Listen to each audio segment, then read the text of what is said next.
Give the glory to him on this morning. All I belongs to you.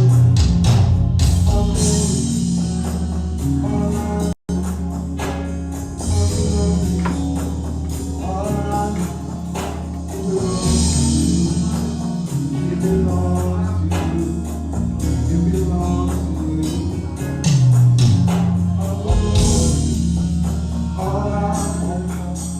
All power belongs to you. All glory, all honor, all power belongs to you. All glory, all honor, all power belongs to you. All glory, all honor, all power belongs to you.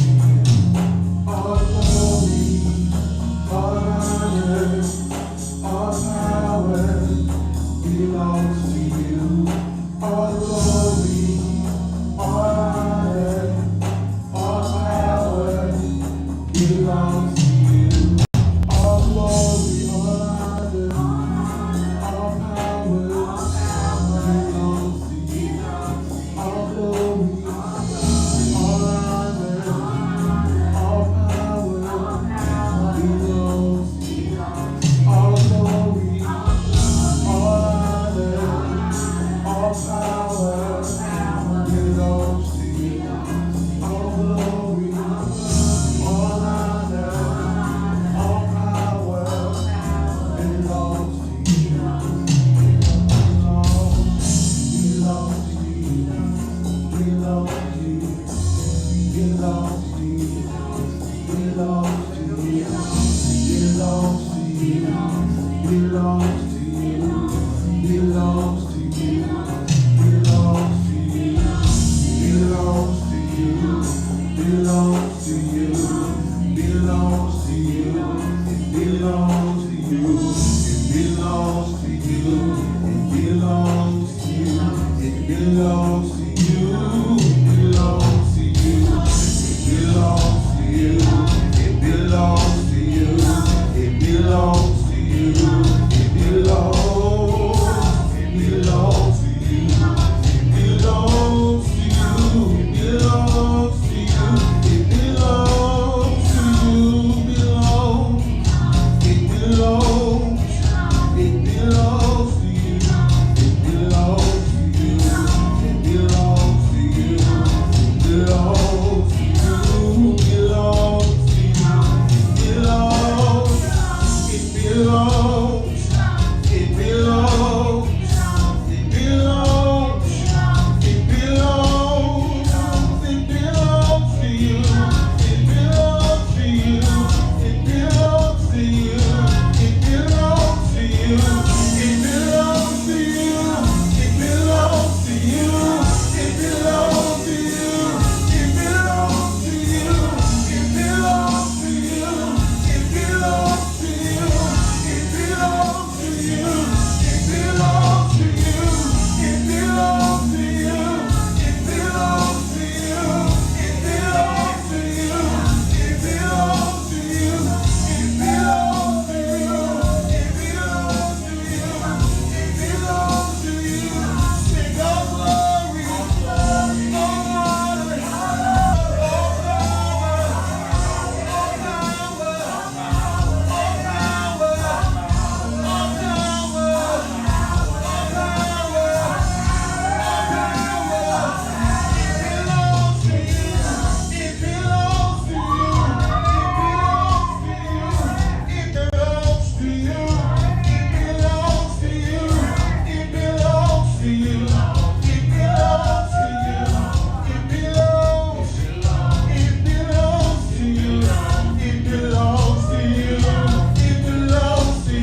are the God of the breakthrough. Oh, you are the God of the breakthrough. You break the wall. You open doors, oh God.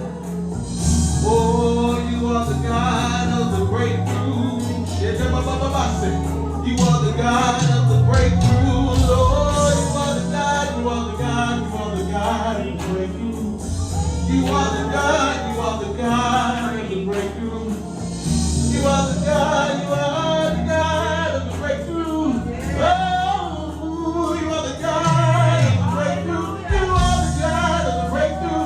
You are the God of the breakthrough. You are the God of the breakthrough. You are the God of the breakthrough. You are the God of the breakthrough.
lift those hands before the Lord this morning.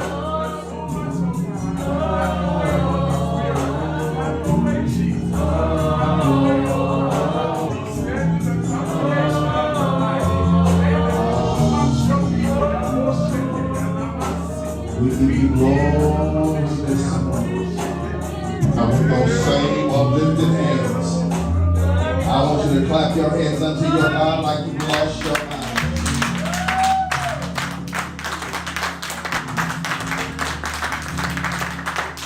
Clap your hands unto your God like you lost your mind. Hallelujah.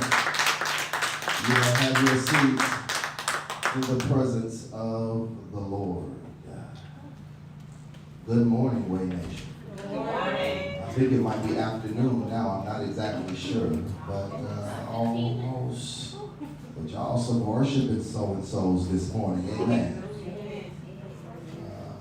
I'm going to preach from right here just like this. I don't know how long I got. I don't know how long I'm going to take. But this bad mamma jumper right here ain't no problem. Amen. Y'all ready to go to work? Family, I must confess that I'm caught between a rock and a proverbial hard place, or in this case, a rock and a tight beat and some troublesome words. As I listen to the demeaning rhetoric that will become the subject matter of our conversation today, y'all wondering what it is, right? Let me just go ahead and tell you. It's called Tatiana. Yeah, for real? I just said it in church? Yes. You think the Bible say ain't nothing new under the sun. They called thoughts in this day, it was called holes in my day, and it was called harlots in his day. Come on, Zion, where are you? Okay, so ain't nothing new under the sun. However, in this context, I'm dealing with this whole idea of Tatianas in the context of black women. Can we have a conversation like that? I was taken aback, honestly, by both my training and my commission, and I was reminded that a watchman does something that most other people don't do. They detect and they see what everybody else can't. Okay? And so in that, I had to peer deep into the song beyond the tight beat and the nice lyrics, or the demeaning rhetoric, as I said it before. See, my assignment is to take a 10 blade to the song and the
I don't have time for that.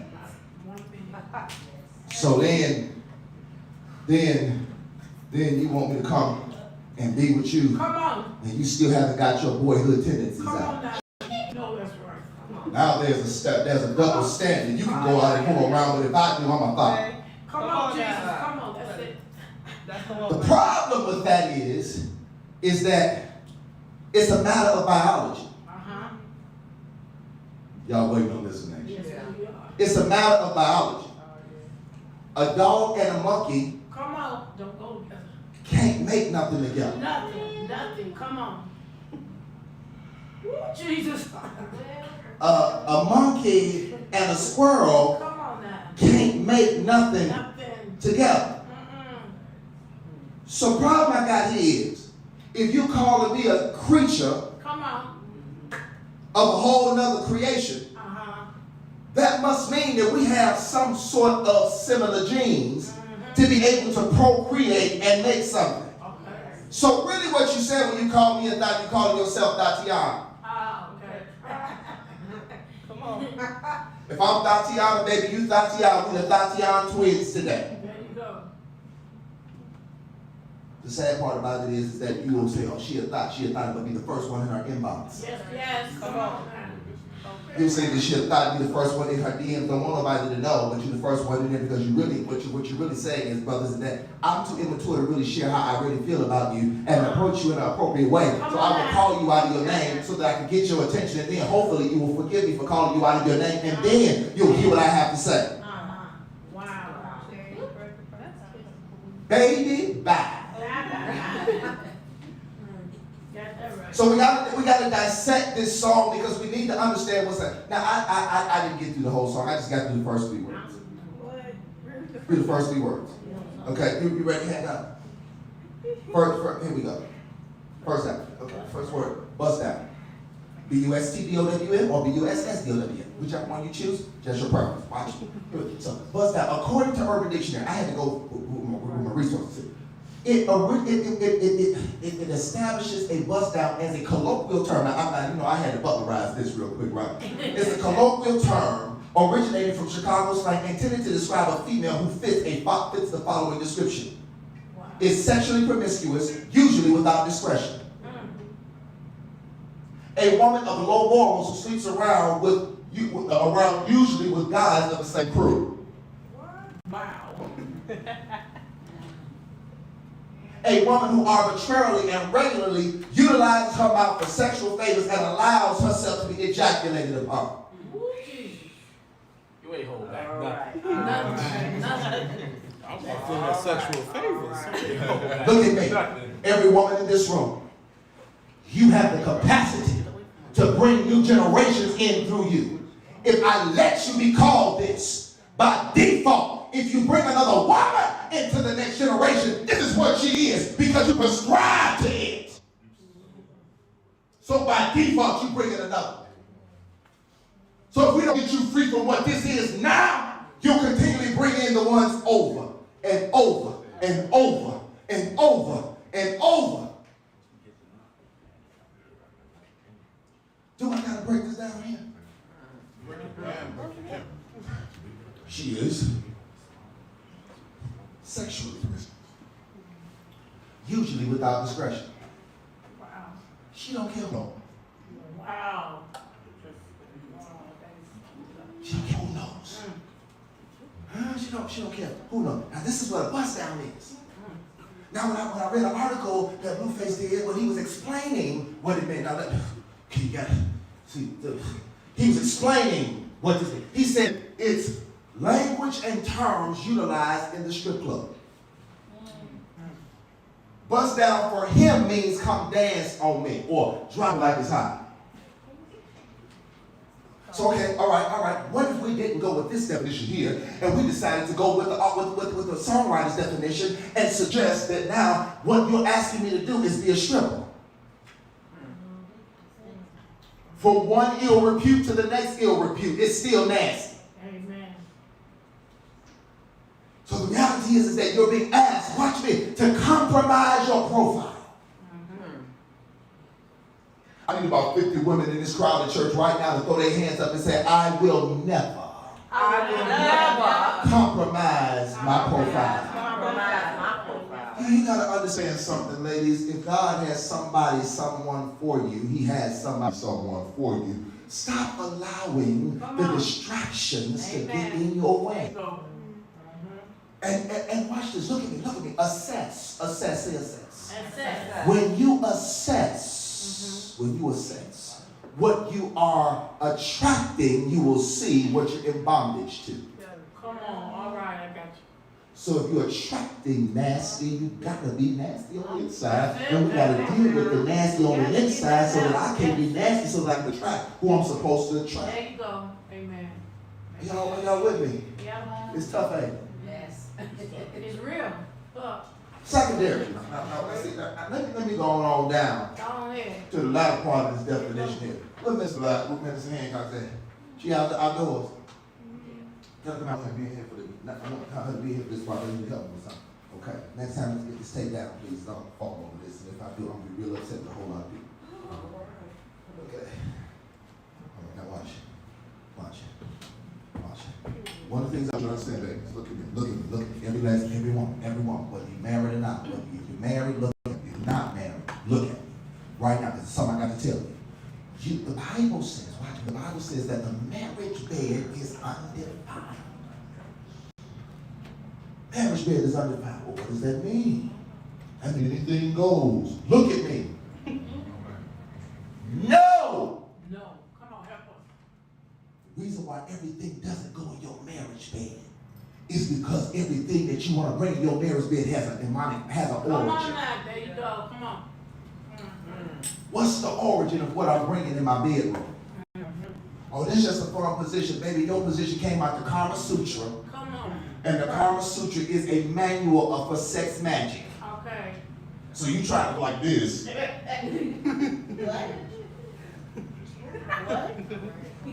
And all this other type of stuff. Come on. It feel good that way. Of course it does, because what's coming into you. Yes, it is. Come on, help. You're not even paying attention to it. Not at all. You get what I'm saying? Yeah, I got you. The reality is that we literally have to study the origins of stuff before we do. Yeah. You don't even know why you're doing what you're doing. Come on. Most people tripping. I'm going in. It's Valentine's Day. You celebrating a massacre, dummy. Come on now, right. God knows how many people have got you. They ain't got nothing to do with Cupid. Cupid. You like And number two, if you celebrate Cupid, Cupid is a very small angel that's connected to the goddess Aphrodite. Come on, help us. So there's a deity that is connected to the day. Oh, okay. Yeah. That's good information. Thank you. That sounds like idolatry to me, but I'll let you make the choice. All right. That's what it sounds like. Thank you, sir. Thank you, sir. You come on right across this front. Come on right here. You try to be in the discreet. I know. You taking care of it for me. I appreciate it. Amen. He does not want his apostle to fall down. Neither do I. Okay. And so now listen. Watch this. The latter part is a woman who arbitrarily and regularly, say regularly, arbitrarily, utilizes her mouth for sexual favors. And here's the problem with this. Wow. Here's the problem. Y'all ready? Yeah. Here's the problem with this. See, you think that just because it's oral, it's not sex. Yeah. Oh, yeah. And it's not good. That's what you see. It's called oral sex. Yeah. Come Now, on. does the Bible speak of it? We get into that conversation at a whole nother time. I got babies in the room, but we get into that a whole other time. What I'm trying to let you know is that there's some things. Watch this. Okay. The male phallus. The male phallus has a mouth. It has a mouth, and what comes out of its mouth is called semen. Semen or sperm. Sperm is a Greek word for seed. Okay. So you have something that's talking back, that's talking into your mouth. Right. And then the words that it speaks is all in your face. Yeah. And where you got that from was you got that off a dirty porno because that's what you want to do with that. Are y'all gonna hold back to that? Let it out. Grown folk. So now this is what you want to do to your wife. You want to make her feel like she's in a dirty porno because that's what you've seen and that's the only that you have because nobody from the body of Christ in church taught sex. Nobody taught you how to be saved, sanctified, and holy, and sex, or saved, sanctified, and sex. Yeah. Okay. Nobody ever taught you that.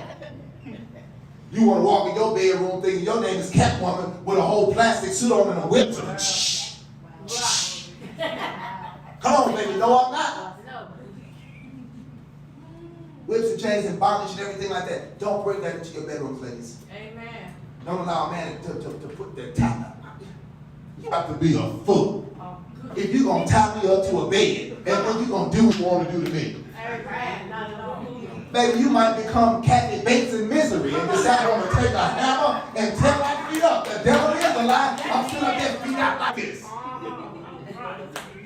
And I can't leave the room for 6 months because you want that because I'm still tied up. Absolutely not. Because we don't take time to study the stuff that we do. We just assimilate to our culture. Look at what I just said. We assimilate to our culture instead of going to heaven. God will teach you how to satisfy your man, and God will teach your man how to satisfy you. But see, we don't. All we want to do is we want to get God. We want to get God in our crisis and not in our bedroom. Come on now. If He created a dummy, don't you think He knows what she like? Amen. You trying to figure out pressing buttons on the computer and everything like that, trying to figure out why it don't work. The thing that rebooted several times, and you I don't understand what's wrong. She don't like this. She's not a porn star. Not at all. Period. Come on. Not at all. Come on. So the reality is that I gotta be able to hear God, man. I'll talk to you later. Sexual favors with I'm out. A woman of low morals who sleeps around usually with the same guys in the same group. It's With amazing. the same. The same. Everybody. This is the profile. Okay. It's the profile of a bust down. So I want you to hear. So the first part, this is what they say you are. Okay? The second part is they're attributing you to a stripper and a stripper culture. So they're saying and suggesting that you should be swayed by the culture of the stripper, but not because because we gotta go to Tatiana. Wait, Mr. Where are you? Come on here, guys. Tatiana. Locked within this word is not only a cultural connotation, but an entire vocabulary and language. Further examination of this word suggests that it possesses the ability to be conjugated. So the root word of Tatiana is thought. Then it might be conjugated into thoughtness. Thatian. We can conjugate it. Okay? Megathot. Take your pick. On here. Conjugated to various forms to form the words. New vocabulary, all of them which have been from the same root thought. To successfully understand the meaning of thought, we must explore the root word thought. Put it up, Hancock. Thought. Y'all probably know what it means. Get it up there. It means that hole out there, or that hole over there. Okay? Based upon what side down you come from. Watch this. Hey, watch this. Oh, this is good. Watch this. This is culture's definition. A thought is a woman who pretends. We'll stop right there. A woman who pretends. That ought to mess you up right there. Watch this. Who pretends to be the type of valuable female commodity. Wow. I'm pretending at being wholesome. I'm pretending that I have value. Yeah. I'm pretending that I value myself. Okay. Okay? So here we go. Who rightfully earns male commitment until the man discovers that she's a cheap imitation of a man. Wow. This is Urban Dictionary, baby. I didn't write this. That's good. It's your culture. I'm not a millennial. Who is only good for, watch this, watch what this. For what? Who? Come on, talk back to me. Mindless sex. I'm just a body. Yeah. I'm not even engaged in it. Number two, not relationship or respect.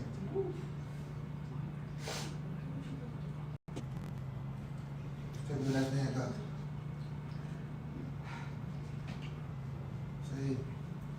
you got to be able to assess what you're doing, assess what it is that they say that you are. Check it. If women are products, then thoughts are cheap goods. More than that, they're knockoffs, low quality merchandise that attempts to masquerade as luxury items.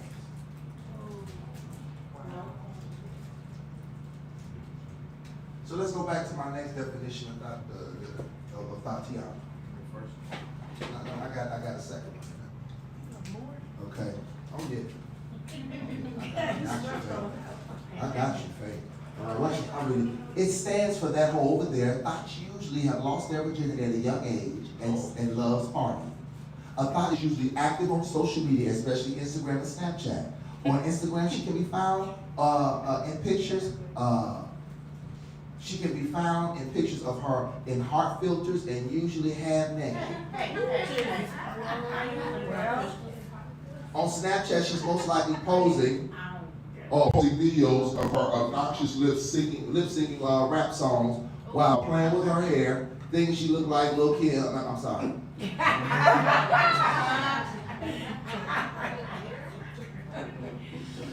She thinks she's the perfect girl that doesn't care what anyone thinks about her. She may come across as fake, conceited, shallow, dumb, but deep down, she is insecure. And unfortunately, the only way she gets confidence is by getting validation from men on social media by posting pictures of her. Oh my God. Wow. Watch it so. Urban Dictionary. I didn't write it. Your culture wrote it. Wow. Your culture wrote it. Your culture wrote it. I did.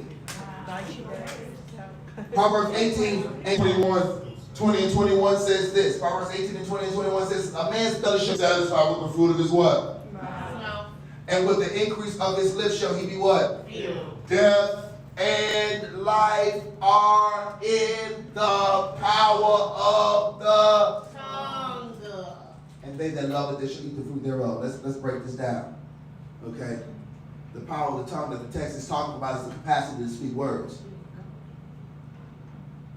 So watch this, watch this. It goes deeper than that. It goes deeper than that. Words have the power to create and decreate. Come on, what did I say? To what? Create And decreate. I was listening to a lecture by Dr. Michael Hessler, who was talking about the spiritual arena and so on and so forth. He's a theologian. And he was doing some work on linguistics and Greek and Hebrew and Hebraic language in the context to its culture. And he said something. He said that death is literally decreation. Death is a realm called decreation. And that decreation takes everything that has them, vigor, and vitality and flips it around and snatches God out of its context. Y'all with a brother today?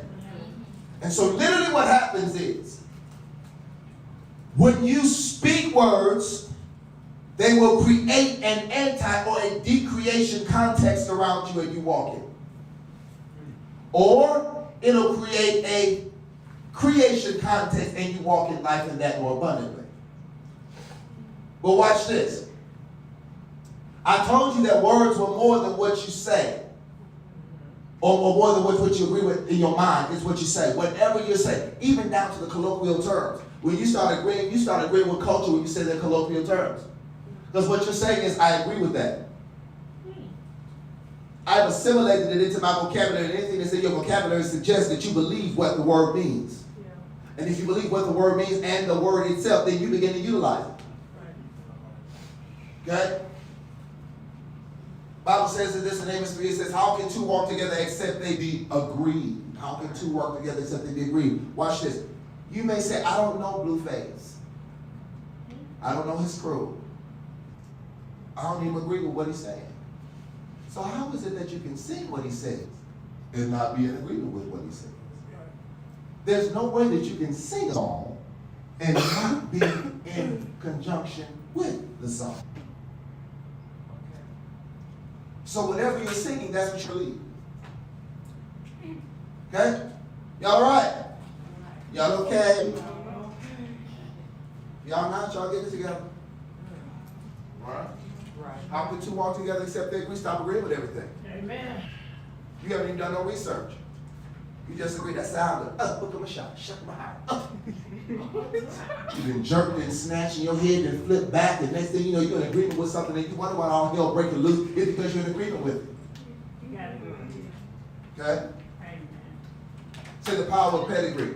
The power of Say pedigree. it again, say the power of pedigree. The power of pedigree. One of the things that you all need to understand is that whatever connect with words, words connect you to the people that wrote them. And those words connect you to a group of people that believe them. And that group of people's belief is connected to something else. So there is a long line of descendants that this new quote unquote new word has come from. And that suggests your pedigree. So what are you in agreement with? Whatever you're in agreement with, you say that's the line I came from. Is it really? Is that really where you come from? See, they use the word pedigree in the animal world. Okay. Now, I like this. Okay. Now there's a difference between having a pit bull mix versus a purebred pit. Because a pit bull mix may look like the mixed part of it. But when you get a full breed pit, that thing head is big, it's walking like it's swole, and it usually is swole. It's stand up, it got muscles and everything like that. You sit here like, heck, this dog go to the gym and I don't. So I want me a blue nose. I need one of those. I have a nice chain around this neck with a big K on it because the dog's name is going to be called King. Short for Kingdom. Wherever he go, he going to dominate. But see, I don't want a pit bull mix because whatever you mix with, it may come out at the wrong time. Well, So we can get a full blood one. Full blood, purebred pits go for $30,000 most times. $10,000 most times. So there is a value to your pedigree, oh God. If you don't have a purebred pedigree, we wonder why you have no self-esteem. The word esteem breaks down to the word estimation. Estimation is an economic term. So you have no value of self because you're not connected to a pedigree that values you, that gives you the value that you need, and that is taking away the things that devalue you. When you connect to a pedigree, let me read that.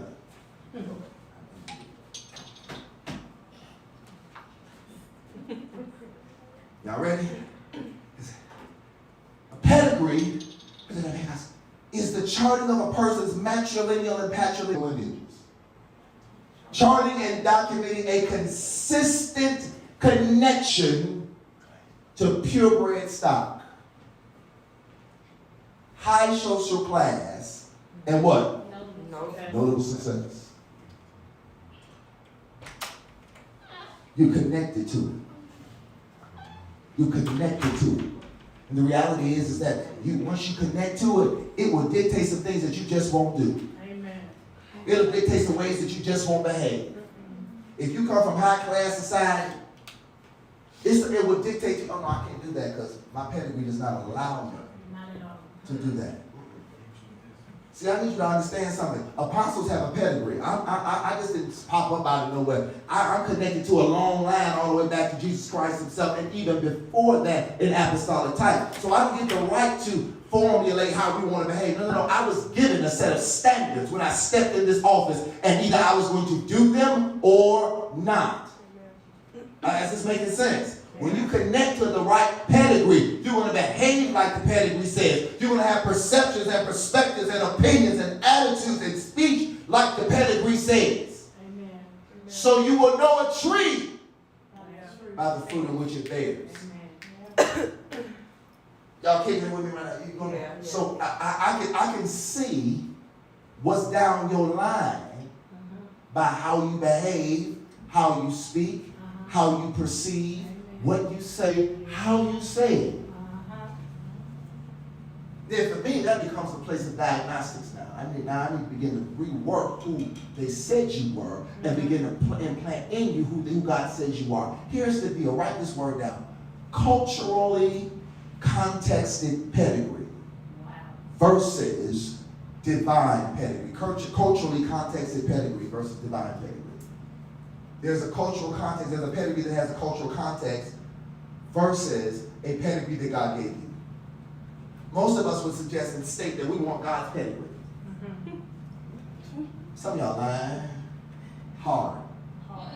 I want God's pedigree. I'm a part of God's pedigree. No, you're not. No, you're not. Because if we pull back the mask and we really begin to see, that ain't God's pedigree. That's not. See, because God's pedigree is not going to behave one way in public, and in private it's going to be somewhere different. There you go. Because the pedigree helps us to have a consistency in who we are. Yes. Pedigree determines how you treat another sister. Amen. Yeah. Pedigree determines whether you're going to believe something about a sister without first going to get certain information. That's it. Amen. Pedigree is going to tell you don't call her a hoe before you go see about her. There you go. That's it. Amen. Help us. Pedigree. Yeah. Because your pedigree is one that says, the Bible says, let me get both sides of the matter before I make a judgment. Amen. That's what your pedigree says. Yes. But when you connected to this hood pedigree, then she this and she that and she this, and that's she that mess with your friend, and your friend think that she that, and now you just said all this about this girl, and you don't even know who she is. Not at all. If you saw her on the street, you wouldn't know who she was. Not at Because all. you were never introduced to her because she had a problem with your friend, and because it's your friend, you got a problem with her. That's the dumbest thing I've ever heard of in my life. Very dumb. Very dumb. I'm finna get into it with somebody that I have no problems with because you got into it with somebody because y'all decided to have the same Negro. Right. My man is your man is. Yo, man. I keep that fast. Okay? That ought to let you know something's wrong. Y'all upset with each other. How does that look? Right. Let me preach like I feel. How does it look when you upset with another sister about somebody that you both are sharing? You're not dumb, he is. You gotta take my man. Baby, are you that desperate? Yes. Here's my man. No, that's my man. First of all, Come on. who he is not a hot commodity. Not at all. He adds nothing to your value whatsoever. Nothing. He wants your body. He doesn't have the capacity to have an intellectual conversation beyond what? Huh? What you do, What you doing? Or WID. What's up? Yeah. What's up? And then you have the unmitigated gall to suggest that we have a future together. Sir, you can't see beyond your tomorrow and then suggest that we have a future together. No. This is how you get them. This is a litmus test for if he or she is going to be with you for the rest of your life. Tell me what you see us doing in 10 years. And give me a year-by-year commentary. You right. That's good. Because if you can't tell me what we're doing in 10 years and there's no year-by-year commentary, then we have no conversations at all. None. None. None. The reason why we ain't got no conversation to have is because you can't even see, you don't even have the profile of a priest. Come on, Jesus. That's Look at me, look at me. I just preached right there, don't miss that. You don't have the profile of a priest. The priest of the homeless has the capacity to see what God is doing long before God does it. Amen. Yeah. I'm going to stand right here and let y'all see God on that moment, for real. Because you're going to go back and you're going to start looking at this thing, looking at all your exes. X, and then you're going to take over to the next alphabet and say, why? Right. You're going to start asking yourself, what? Why did I date him? Why did I date him? Don't ask yourself why. Ask yourself, what was wrong with me? What? There you go. That's the answer right there. What was wrong? What was wrong with me? What was I craving for that I thought I could find in him? What was in me? What was I craving for that I thought I could find in her? Oh, Jesus. Y'all know we that way too. Mm-hmm. I'll leave that one right there. Come on, boy. Okay? What am I looking for? Oh, my God. You got to understand the power of your pedigree. When you're connected, baby, when you are connected, there's some ways. There's some ways that you just not going to have. Now watch this. Anybody knows me? Anybody knows me? You go out with me. Anywhere. I don't like all that rowdy foolishness. Carrying on. I'm a decadent joke. There you go. Come on now. Went out for my birthday. And these rowdy folk decided that they wanted to, in the middle of a restaurant full of individuals decided that they want to sing happy birthday. Sing it to me. And they all decide to get up in chorus together. I blew the candle out and said, stop it! Not in here. Why? Because I'm a person of depth. Now, if you was in my house, sing happy birthday as much as you want, because that's behind closed doors. But when you're out in public, you don't draw attention to yourself. You allow who you are to exude off of you. And then it begins to draw people to you. Does that make sense? Say that. I agree. Okay. In Ephesians chapter 2, verse 19, it says this: so now you Gentiles are no longer strangers and foreigners. You are citizens along with God's holy people. You are members of his family. Are y'all seeing this? He's connecting you somewhere. He's connecting you somewhere. Romans chapter 11, verse 17 to 24 says this, and I quote, but some of these branches from Abraham's tree, some of the people of Israel have been broken off, and you, Gentiles, who are branches from a wild olive tree, have been grafted in. Say, I've been connected. Say this, I've been connected. You have a pedigree. There's a certain way you got to perceive and see and behave and conduct yourself, because you always are a representation and a reflection of your God. Yes. So you don't get the opportunity to step off track and off key one day. If I feel like I'm off that day, I ain't going out the house. Yes. I ain't going out the house. I can't misrepresent him. Amen. I was talking to Mr. Hancock and said, I love jazz, I love poetry, and so on and so forth. He said, well, why don't you go to a jazz club? I said, I can't do that. Not because it's said, but because I'm so connected to my pedigree that people would mistake who I am Yes, they will. for the context of where I am. Yes. Some people can get away with it. I can't. Mm. There's some places I just can't go, not because it's sinful, but because of who I am. Hey, come in. I saw your pastor at the club. Not at a jazz place listening to spoken word.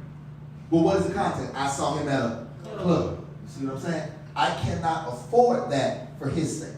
There you go. Amen. That's good. See what I'm saying? Okay, now where did I put my notes at? They're over here. Okay. Now look. All right.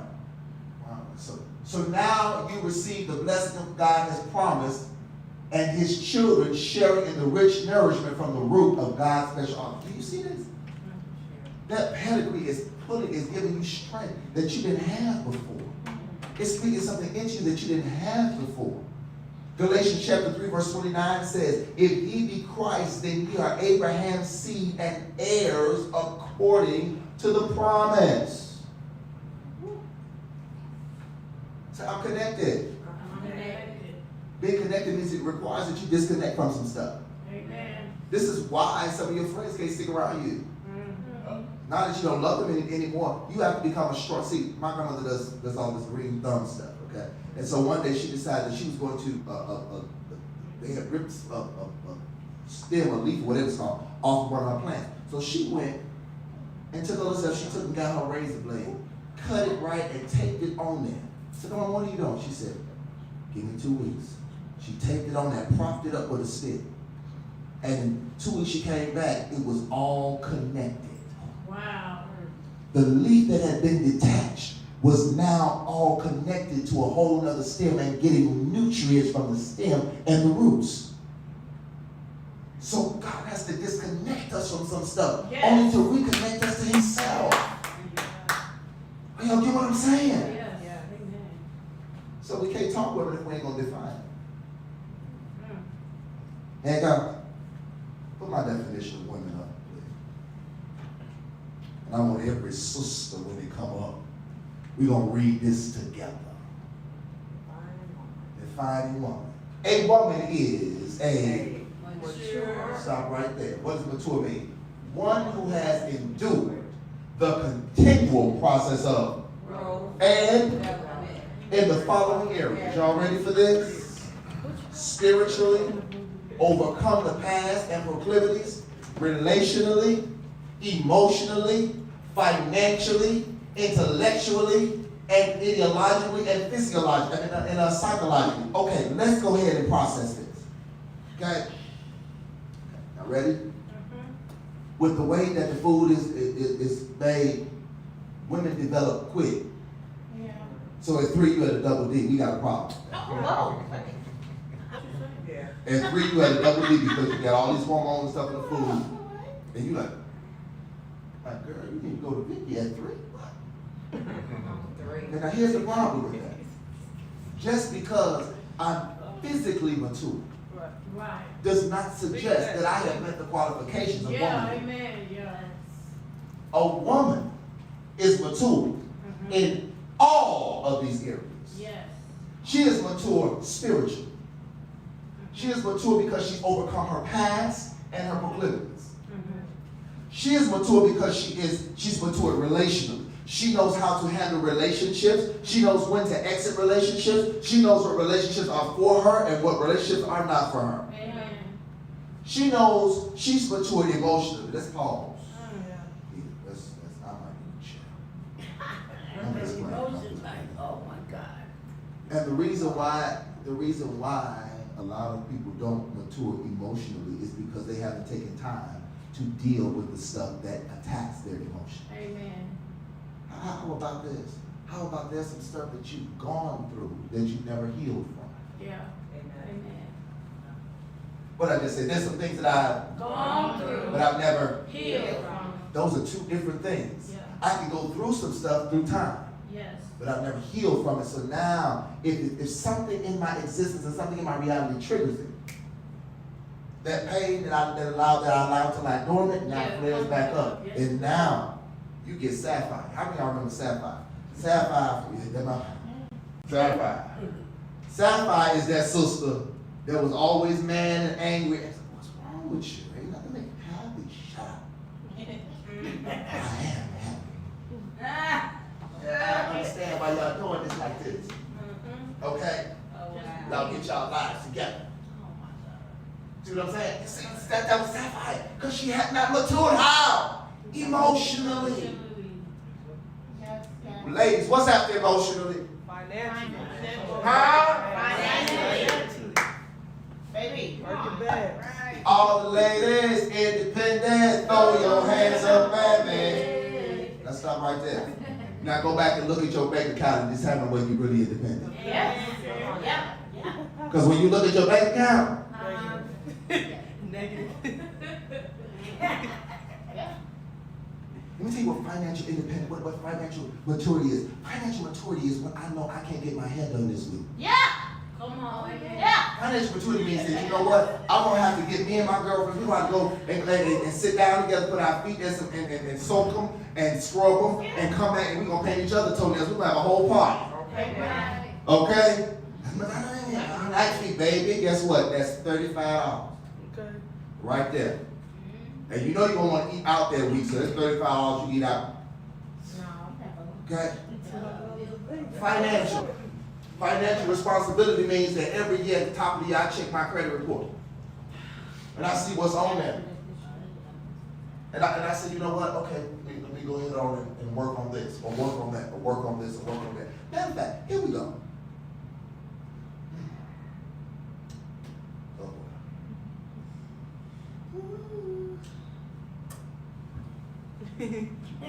Prepare myself. Look at me. Look at me. This time of year, everybody's waiting for. Yeah. Come on, sir. Now watch this.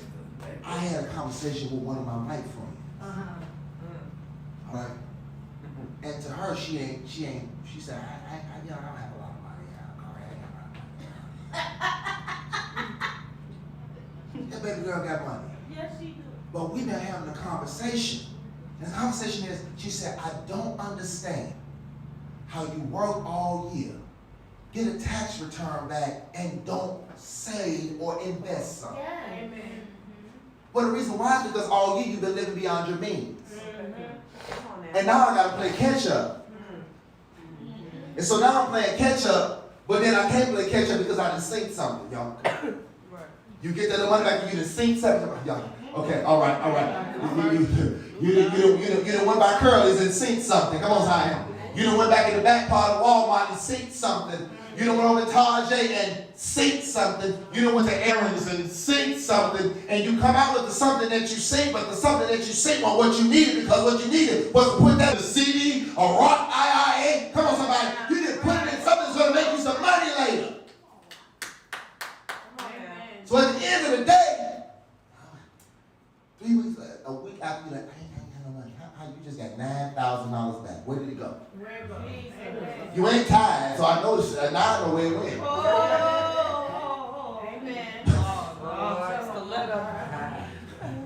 We're going to hit it tonight. I'm ready. Let me tell you something. You got to understand that if you're gonna say that you're a woman, that means you got to be financially responsible. You can't expect him to come in and take care of things if you ain't taking care of things yourself. How do you expect somebody to come in and do what you haven't been doing? You will attract who you are.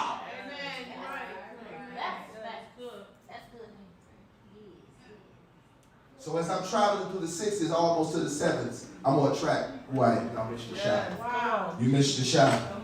You missed the shout. Okay, let me say this again. As I'm traveling from 640 to 680, from 680 to 720, baby, I'm going to attract what I am. Look at your credit score, look at your spouse credit score, your man credit score, see if it's similar to the same. Because if it is, you just attracted who you are. Financially, what's the next one? What's the next one? Intellectual. Yes. Yeah. Yes. Oh, yes. Yes, that is a priority. Stretch it out. Y'all ready? Yeah. You don't want your relationship to be termed as dumb and dumberer. Okay, yeah. Because see, here we go. If all we can do is have a 3-second conversation and then we sleeping together, No, sir. that's not intellectual development. No, sir. Not at all. I need you to, see, let me tell you, I have a whole PhD. I need my wife to have at least a master's degree. Yeah. That's at least. But what about a bachelor's or an associate, baby? That's beneath my pay grade. Hey, All right. come on. It's nothing personal, it's just business. I need somebody to go that, sure. We got to converse, not conversate, because that's not a word. But if you had intellectual development, you would know that. Wow. Say that. Did I, ideologically, what do you believe? What do you believe? Why is your belief system swaying with every man or person or place you go? Because you haven't concretized who you are. Amen. Ideologically. I haven't concretized to make concrete. How many of y'all know you gotta break concrete up? You're not going to sway me because I'm wet noodle.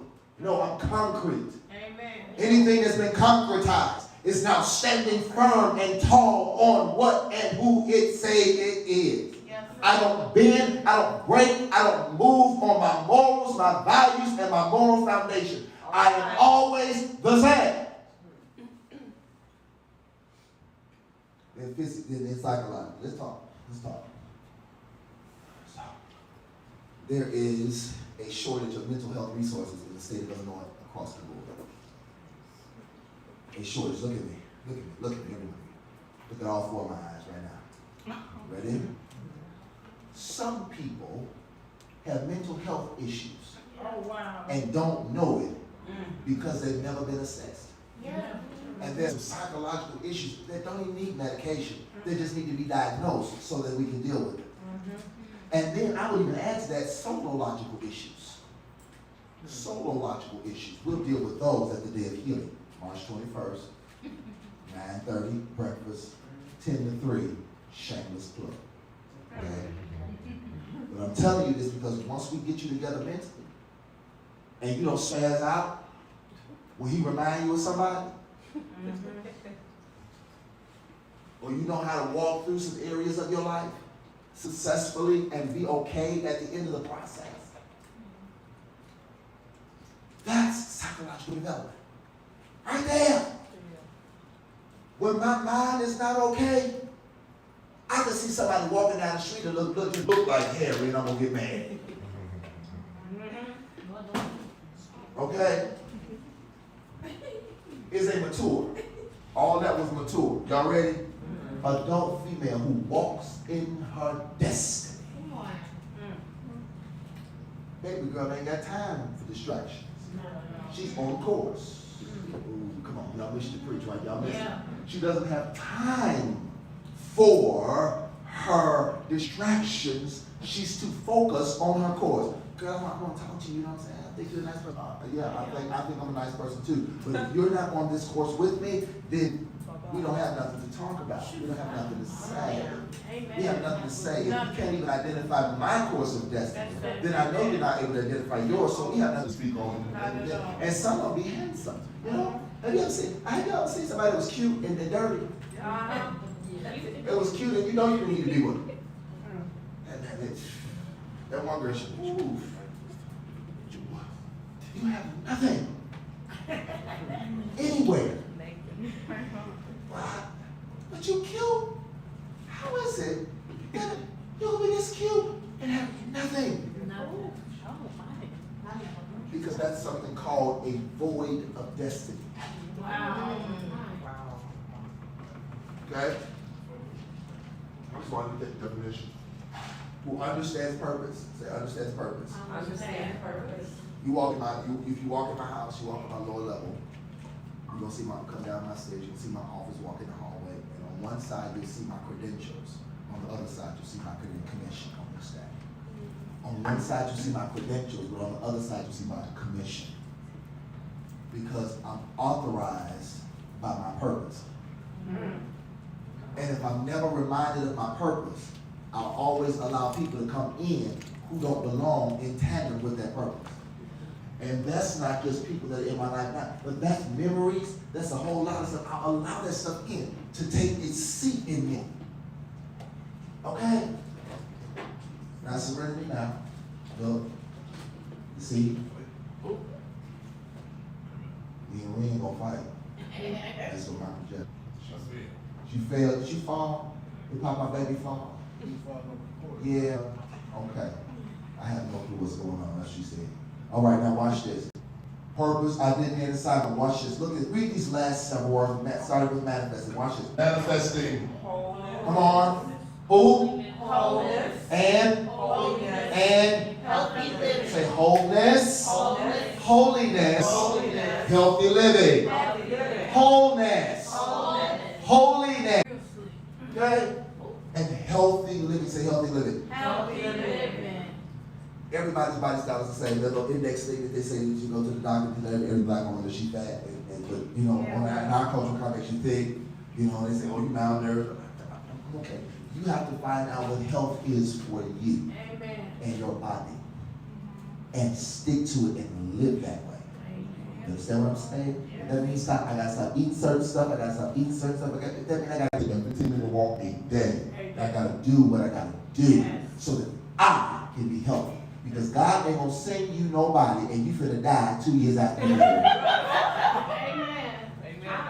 That's real. I want my baby. God said it, and then 2 years later, she left too soon. Yeah, because she had pig feet in her blood. Right. Pig just running, gallop.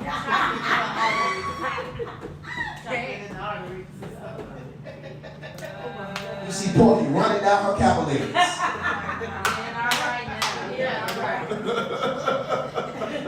Okay, now I have no problem with pork. I can make a mean smothered pork chop, but the problem is that if that doesn't work for your body, then you need to cut it out so that you can be okay. Okay? Y'all okay with that? Yes. I got notes everywhere. Yeah, I got notes everywhere. Y'all okay?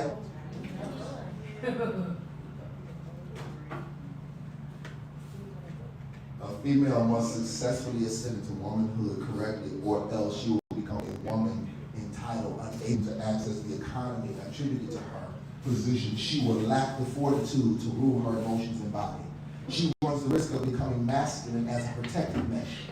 The function of a woman to be the legal doorway into the earth realm. If she is not at the foundation, say she cannot comprehend the importance to the plan of the Father, and instead becoming a woman in function. She's only a woman anatomically, but she will function as a harlot. The body of a harlot was not only a pleasure palace for perversion, it was a dumping ground for purposeless seed. An incubator for the next generation of bread and contempt, rejection, and its orphans.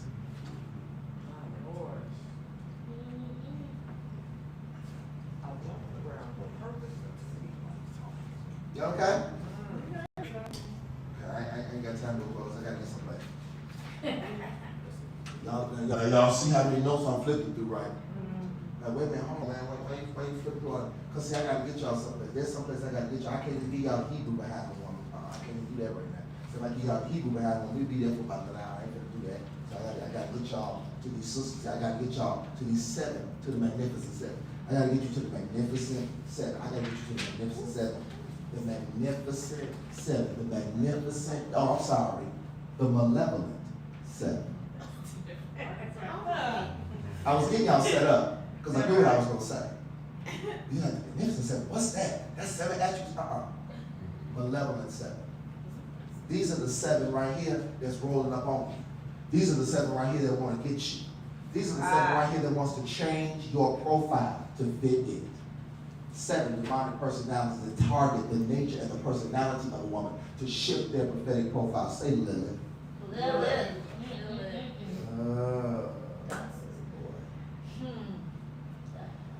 These are, you have Lilith. Lilith is what's called a screech owl.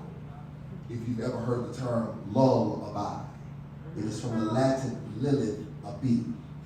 Lilith, a bee, literally means Lilith, be still, or Lilith, be gone. So when they sung lullabies, it was to rebuke the spirit of Lilith off of babies who want to snatch their life and to raise those babies as her own. But Lilith, as a demon spirit, is one that is said in Jewish mysticism, not even mysticism, but Jewish lore, to be the first wife of Adam. Pay attention. Okay. Now she wasn't. Adam only had one. Okay. But this woman Lilith wanted to be on top during the sex act. This is the mystery. This is the Lord. She wanted to be on top during the sex act, and Adam refused allegedly, but this didn't really happen. But this is where the lore comes from. And so she got mad, sprouted wings, and flew away. Okay? She sprouted wings. This happened and flew away. I can't even see it. You got that man? And flew it. I mean, I want to be on top. No. And flew away. What? Sister, is that serious? She flew away. But watch this. Lilith, look at me. Lilith is a nighttime spirit. They call her the screech owl because she can see at night and she hunts at night. So when you have a woman that deals with the spirit of Lilith, the spirit of Lilith is one that really deals in the night and in darkness.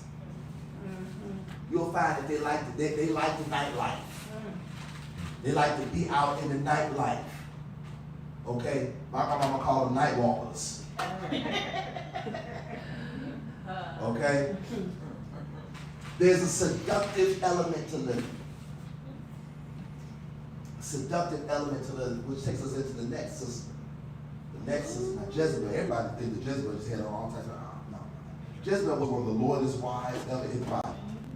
She defended her man to the T. But watch this. She was controlling, she was manipulative, and she used fear tactics. Yes. Does that sound like some people in here? I mean, don't raise your hand at all. I don't want you to don't expose it. Just, I'll be able to see it, but praise God, amen. Jezebel not only operates in women, Jezebel operates in men. Jezebel knows how to manipulate the situation. On the flip side, let me modernize, contemporize, and vulgarize this. Jezebel knows how to finesse to get her way. Oh, yeah. Jezebel knows how to back them eyes a certain type of way and make all your money come out your pocket. Jezebel knows how to make you feel so bad because she's manipulated your emotional state to make you see her plight or its plight. And now you have succumbed to the seduction of Jezebel. I feel you, God. Okay? And so now you got Jezebel who will either threaten you and say, I'm going to leave you. You don't do what I say do. Fear. What she does, she is a man. What she does, she emasculates me. Can we go here? Then you got Delilah. Delilah's been sent on assignment. When you start dealing with a Delilah spirit is seductive in its nature, but Delilah only goes after those who have something for her to gain.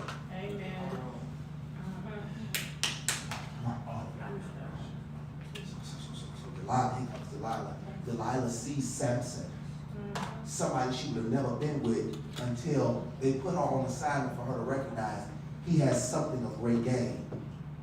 This baby did everything she could to get his secret out of him. She did everything she could. Watch this. She downgraded herself to get a secret. In fact, she did it for around 20 to 30 pieces of silver. Does that sound familiar? Judas betrayed Jesus for 30 pieces of silver. That betrayal type of thing. So here this sister, here Delilah is, I have seduced you, anointed person, into my bedroom. And now I'm going to try to figure out what it is so that I could destroy you. So that's what Delilah is, the anointing destroyer and the mantle terror. Then you have the spirit of hoarding. I ain't even got to explain that because that one is self-explanatory. That one is self-explanatory. But watch this.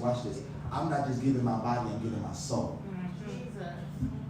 Giving my soul. I'm giving my soul. I'm not just giving you my body, I'm giving you my soul. I'm giving you my mind, intellect, imagination, emotions, and will, passions, heart, nature.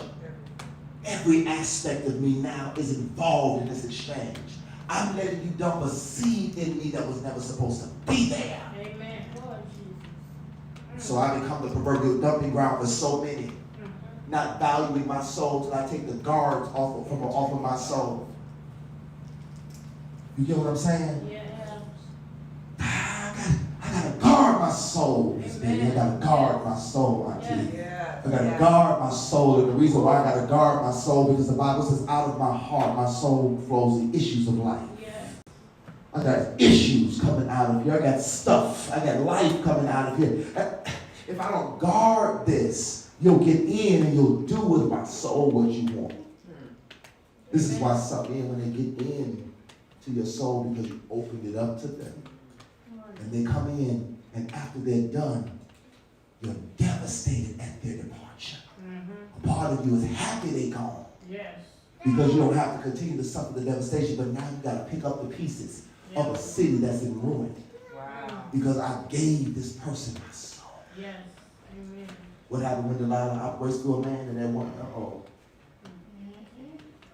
Delilah is the destroyer of souls. The hoarder is the destroyer of souls, excuse me. Then you have seduction. I've seen this before. Seduction knows how to bat her eyes and perch her lips to make everything all right.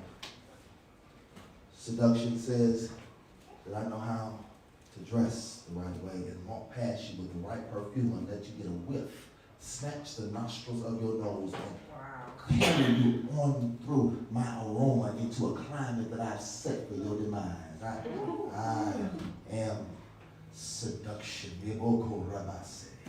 Seduction knows how to say what you need to hear, not what needs to be said. You missed your shot right there. I say what you need to hear, not what needs to be said. Seduction has the capacity to assess whether you are broken at the onset and knows how to say what you need to say so I can get what I want to get. Seduction knows how to say, you look fine. Knowing that baby look like you've been beaten with a sack of nickels. But you look fine.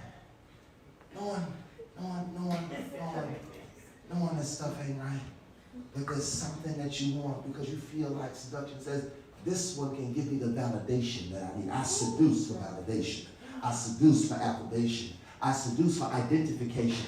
So if I'm seducing you, there's something I want you to say to me to validate my seduction. Seduction.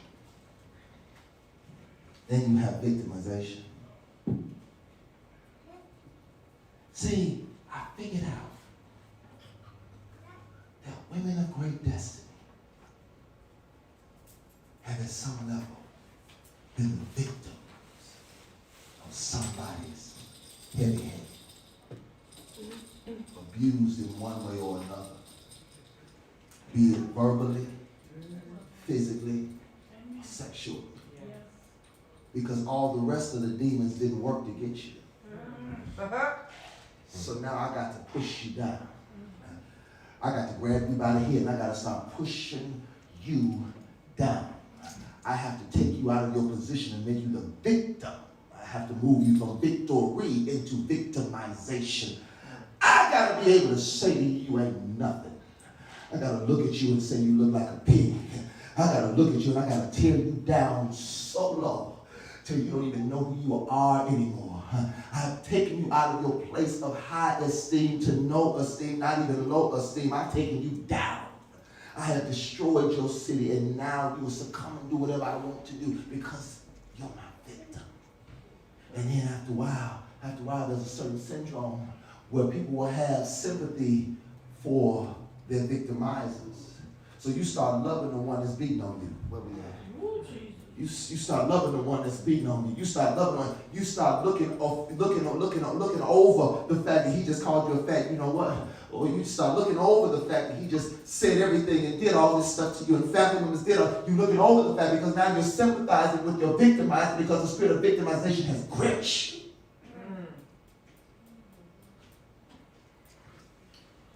And there's nobody there to defend you. Nobody there to look and say, are you okay? Victimization says, yes, I'm fine. My eye is black, my lip is busted, my nose got a little blood running out of it, but I'm all right. Victimization has a pride behind it because it never wants anybody to know that it's bound, it's down and out. But then after you've gone through all these, and after that, all 6 of them that whooped you behind, then here she comes. Some of y'all may have never seen her name before. You may not know who she is. Her name is Athaliah. Athaliah was the daughter of a man named Ahab and a woman named Jezebel. Wow. She was more ruthless than her mama. She was more ruthless than her mama. This sister right here had 6 brothers. She was the 7th one. She killed all of them so that she could ascend the throne. Athaliah is a devious spirit. She is one that comes to kill destinies. Yeah, she wants to take your destiny because she wants to make you sit in a seat higher than God. She never even acknowledges God, but she'll kill any man that tries to go after her. I do, wait a minute, hold on. All of this 7 of them, they want to change your profile. They want to make you like them so that they then become the ruling deity of your soul. My God. So wait a minute, what do we do next?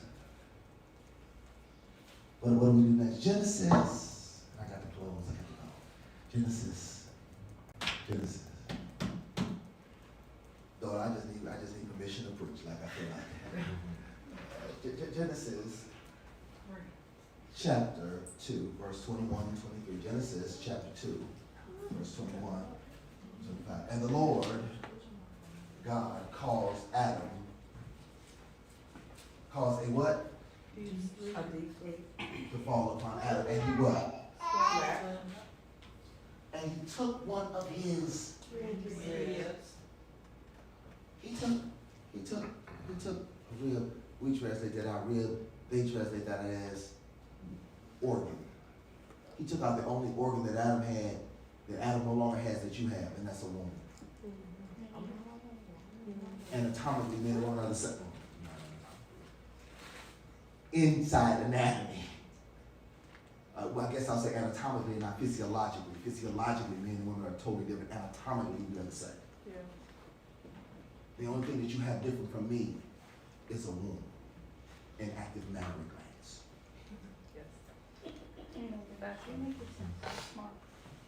Because the only thing that he took out of Adam to make you was your capacity to produce. And he said to Adam, man, you don't need to be by yourself. Adam, look, the lions, the tigers, and the bears had somebody.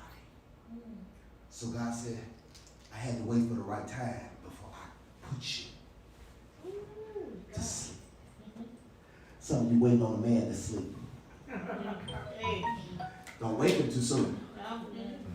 His wound hasn't closed. And you haven't been pulled out of him all the way on. And he took one of his ribs and closed up the flesh at that place. You got to give God time to close up the flesh at that place. Because that's not a place where you join, that's the place where you came out of him, and that's also the place where you join him. That's the place where you came out of him, but that's the place where you join him. I told you at the beginning of this, we're co-equal, coexistent, co-laborers with the man Adam. Yeah.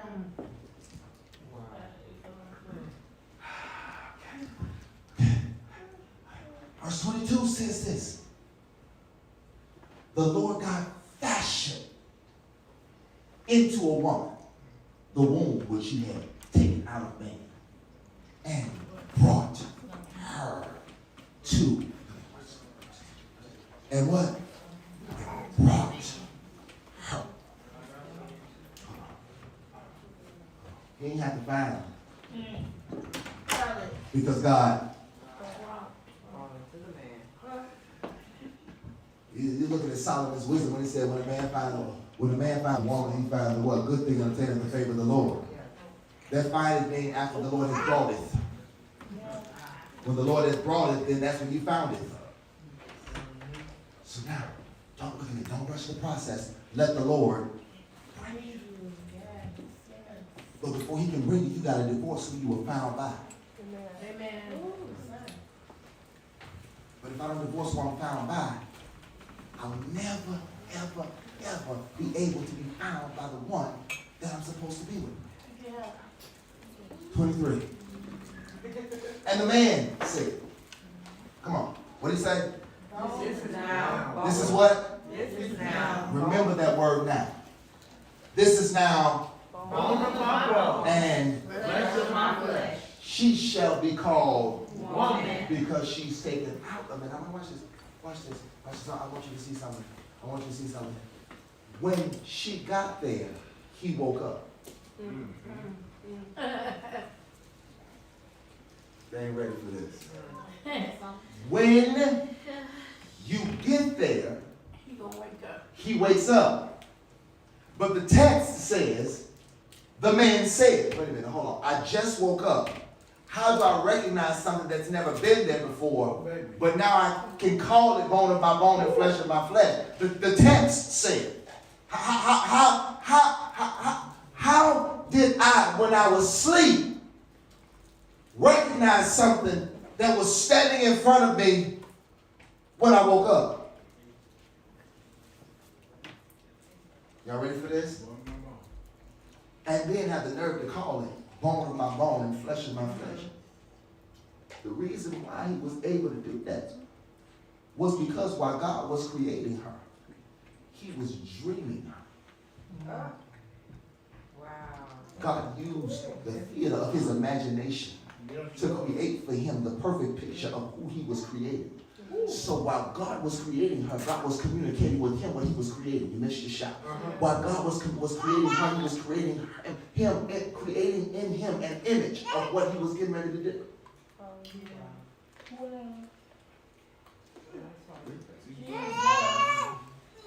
Then the man said, now she shall be called. Now this is bone of my bone, flesh of my flesh, and she be called one.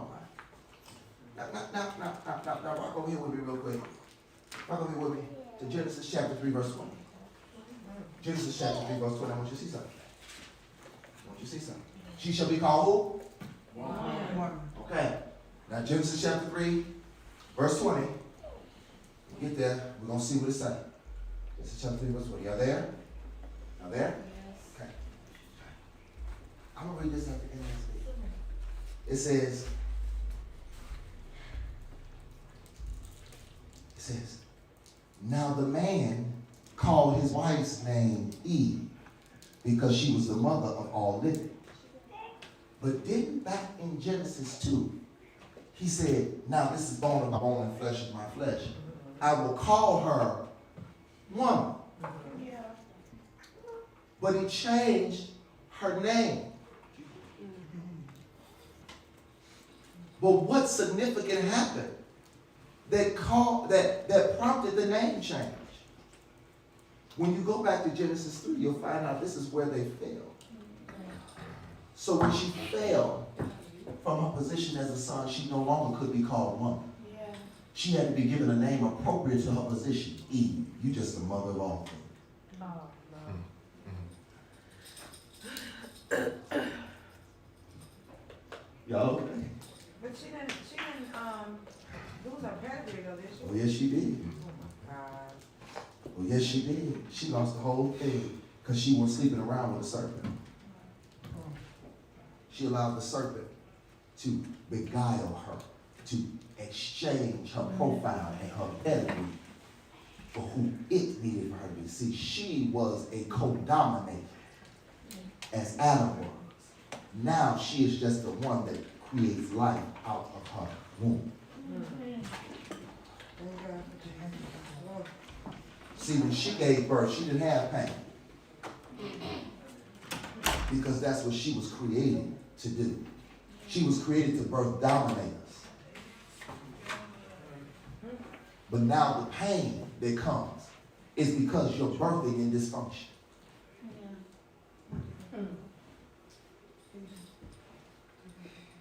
I really have time to unpack this. But did you see back then, calling her Eve instead of woman was just like calling her Tatiana today. He so changed the condition of who she would become and who she would be by changing her name. Yeah. I need about 50 women who feel like preaching with your pastor, with your apostle, to throw your hands up real quick and say, I am a woman. A woman. Well, y'all ain't put your preaching voices on yet. I need you to put your preaching voice on real quick and throw your hands up and look at another sister square in the face and say, honey, I am a woman. You can't take that from me. You can't snatch that from me. You may call me a whole nother name, but no. I'm going back to my creator's pedigree. I am a woman. Okay, wait, hold on.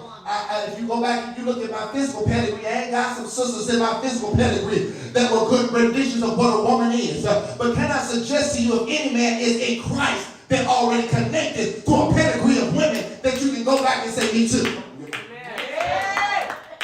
All right. Okay, here we go. Let me walk you through biblical chronology. Let me walk you from old to new and through the intertestamental period to categorize for you some sisters that you can say me too back to. Okay, let me take you to Genesis 1 and so you can see a sister being created while her man is being created simultaneously. And they called him man. This is woman. Be fruitful, multiply, replenish the earth, have dominion over it. I need a few women to say, woman. Me too. Me too. Okay. Hold on, player. That's just one. I got to take you to another sister who had no name, but you felt her presence. She was the wife of a man named Noah. Noah had a big vision and a big dream, but he had an even bigger wife to hold him up while he was holding it up. She was able, that when he got done with the ark for the day, to come home and lay his hand in her lap and say, baby, it's going to be all right. They may not understand what you're doing. They may not see your vision, but I'm pregnant with it. Yeah. Come on. All right. Say Noah's wife. Me too. Yeah. Okay. Right. What about Sarai? I don't want Sarai because Sarai wasn't the woman. I need Sarah. I need Sarah, who raised up in the midst of Ishmael's mama Hagar, being in the house, and she recognized that if this orphan is in my house, my promise will not come to pass. Hold on. Everybody think that Sarah was being bogus when she put him out because she was the one that brought her in.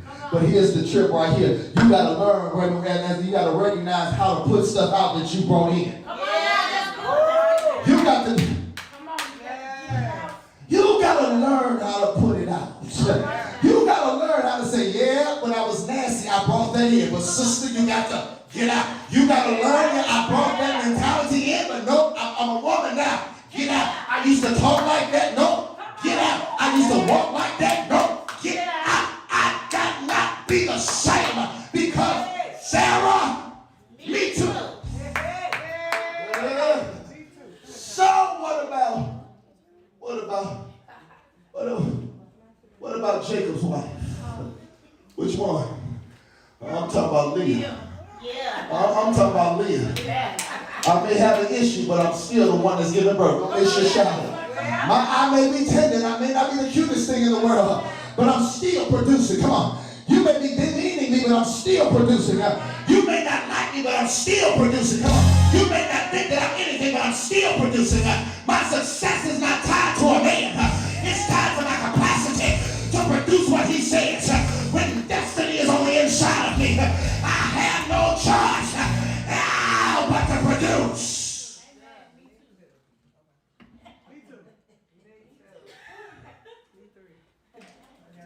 Leah? Me too. I gotta give you, I gotta walk you through Old Testament. I gotta walk you through Old Testament. But I gotta give you one, me too, that the Lord is waiting for you to become. As a woman, in the first chapter of the book of Matthew, after they're given her genealogy, this woman was a virgin, espoused to be married to a man by the name of Joseph. Could not be her. I lost mine a long time ago. I'm maybe the spirit of who she is. You got to become the spirit of Mary. See, watch this. Look at me. Y'all ready for this? Mary had the capacity to hold the kingdom on the inside of her. Jesus. See, y'all didn't shout like I thought you would, but here we go. Mary had the capacity to hold the kingdom on the inside of her. Oh, good. And she lent her capacity to the Lord Jesus and allowed him to use her womb as a co-writer. Amen. He steps in and watch me, prophet. The whole of the kingdom was birthed on the inside of that woman. Whole of it. No. I'm talking about the Godhead body was on the inside of this woman, gestating for 9 months. You don't even understand what that means. Okay, let me break it down. He said, I need you to be the purveyors and the carriers of destiny. Whatever your next generation is, destiny's in there. I need you to carry destiny around like she carried destiny for the world around on the inside of her. I need you to carry it around. I need you to carry destiny. I need you to carry destiny. I need you to be a Mary. Me too. I need you to, when I wake you up in the nighttime and I want to be intimate with you, and I want to fill you with all that I am and make you a tabernacle for my next move, I need you to see me too. I need you to be able to allow me into the womb of yours and allow me to fill it with everything that I am. And once I fill it, you nurture and you give birth to it.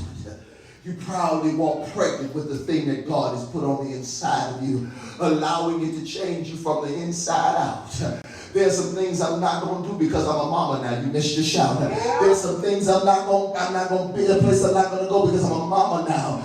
There's some things I'm not going to put in my body because I'm a mama now. There's some places I'm not ever going to let what I'm getting ready to birth be seen, allow me to be seen there because I'm a mama now. I have destiny on the inside of me. I cannot afford to be the same person that allowed this in them. I got to allow what's in me to change. Yes.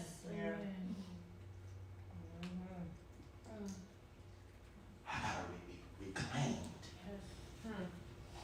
from cultural genocide. Culture came along and called you every name that you were never supposed to be called. Delivered unto you a designation that you were never supposed to be called. Gave you a profile and a pedigree that you were never supposed to be connected to. Amen. And then expects you to produce as the woman before sin. Amen. And now here you are in a conundrum, a rock in a hard place, struggling to figure out, am I going to be her? Or how am I going to be what culture said? Am I going to be everything that they called me? Or the one thing that he called me? Am I going to relive and rehash everything that I've been? Or am I going to hear what he says and become? Yes. What am I going to do? I'm like the woman in John 5. I just came to church to get a little bit of water. I didn't mean to step up on something like this. I didn't realize that all this stuff was in my well. I didn't realize I had all this going on right now. I didn't realize all of this. I'm tripping because I done met a man and I wasn't trying to be the man because I got a man at home, but I done met a man. And I was trying to be the man because I got a man at home. And so I done met this man, and I met this church house, and I done met this man. And this man that I done met, literally is singing to my past. He's singing to my pain. He's singing to my proclivities. He's a prophet, and he's singing to every aspect and area of my broken being. He's singing on the inside of me. He's singing on the inside of me. He sees beyond Demi and sees Deanna. He sees beyond Cookie and sees